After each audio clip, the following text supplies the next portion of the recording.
if you identify evil, you truly have stripped everything away and you see evil clearly, or at least clear enough to know that it's evil. Objective evil. Then for it to be edifying, that knowledge of that evil, you need to go further than pointing it out in the evildoer's eye. You need to go much further.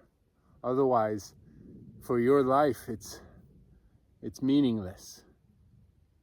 That's not to say that you forget about it, that you ignore it, that you justify it. It remains evil.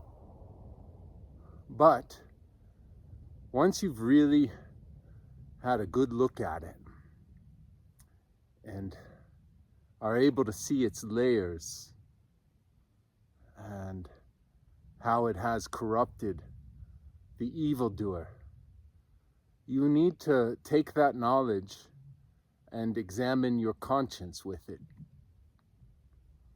Then it will become edifying for your life. And then God can draw goodness from that knowledge of yours. God can then purge away those elements in your own life that overlap with that evildoer.